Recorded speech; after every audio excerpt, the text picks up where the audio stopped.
কিন্তু আমাকে দেখে ওর মা যেসব কথা বলতে শুরু করলো, ওই বাসায় থাকা আমার পক্ষে সম্ভব ছিল না ভাবি। আরে ভাই, ওই রকম সিচুয়েশনে তো মায়েরা সুযোগ পেয়ে অনেক কথাই বলে।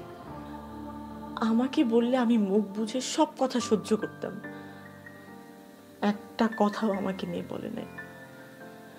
সব বলছে মাকে নিয়ে, মুখে উচ্চারণ করা যায় না এমন সব কথা বলতেছিল। তখন যদি আমি চলে না আসতাম তাহলে পাপ হতো আমার। সবার উপরে তো আমার মা। তারপরেও যদি সত্যি কোনো কথা বলতেন উনি, সব মিথ্যা কথা। তারপর ওই দিন ডালিম তোমাদের বাসার সামনে মুকুলকে মারলো, কাজটা কি ঠিক হইলো বলো? ওই ঘটনাটা আমাকে নিয়ে ঘটে নাই ভাবি। ওই দিন মুকুল আসছিল ওর ছোট বোন যুথির বিষয় নিয়ে টুলুকে মারার জন্য। টুলু তো নিজেও এখন আর আগের মতো নাই। খেপে গিয়ে টুলু সামনে যেতে চাচ্ছিল। কিভাবে যে সেদিন আমি আর মা টুলুকে আটকাইছি আল্লাহ জানে। হুট করে কোত্থেকে যেন ডালিম আসছে। ডালিমকে কিন্তু আমরা আসতে বলি নাই, ও এমনি আসছে। আর মুকুলও তো পাগলামি করলে মাথা ঠিক রেখে করে না। ওই দিন ডালিম স্রেফ ওকে আটকাইতে গেছে। ডালিম কেন ওর সাথে কথা বলতে গেল? শুরু করছে ডালিমের উপর আক্রমণ। ডালিম কি তখন বসে থাকবে? বসে থাকার মতো ছেলে ও? আরেক মহল্লার ছেলে এসে ওর মহল্লায় এসে ওকে মারবে, এটা কি সহ্য করবে ডালিম? মুহূর্তের মধ্যে মুকুলের মাথাটা রক্তে ভাসায় দিল। আমি দেখছি তো রে ভাই, রক্তাক্ত মাথা নিয়ে আমি ওরে যাইতে দেখছি। সারাটা রাত আমি একটা ফোঁটাও ঘুমাতে পারিনি ভাবি, বিশ্বাস করেন। তারপর দিন আপনার সাথে দেখা হয়েছিল ভাবি, মনে আছে আপনার?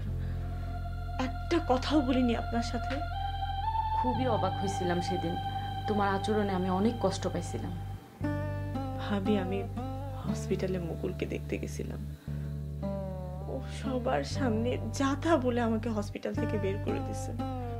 মা কখনো মুকুলকে গ্রহণ করে নাই। সেই মা আমার অবস্থা দেখে নিজে কল করছে প্রস্তাব দেওয়ার জন্য বিয়ে। তারপর মুকুলের মা আমার মাকে বলছে মুকুল তো এখন দুই চোখে দেখতে পারে না বুলবুলিকে। মুকুল তো বুলবুলিকে হসপিটাল থেকেও গলা ধাক্কা দিয়ে বের করে দিছে। এখন তুমি এসে মুকুলের পা ধরে কান্নাকাটি করে দেখতে পারো। ছি, উনি ওনার বোনের মেয়েকে নিয়ে আসছে তো মুকুলের সাথে বিয়ে দেওয়ার জন্য।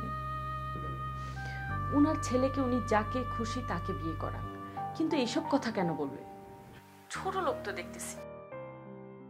করে ফেলো বিয়ে, আন্টি খুব ভালো কাজ করছে অন্য জায়গায় তোমার বিয়ে ঠিক করে। আপনাকে একটা কথা বলি ভাবি।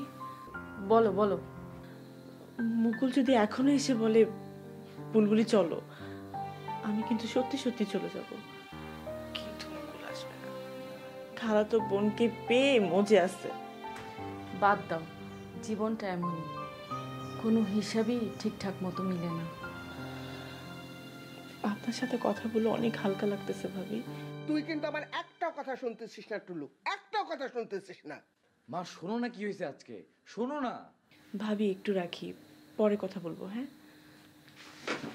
ওয়ালটন এয়ার কন্ডিশনার এক্সচেঞ্জ অফারে স্প্লিট এসিতে 23,000 টাকা পর্যন্ত নিশ্চিত ছাড়।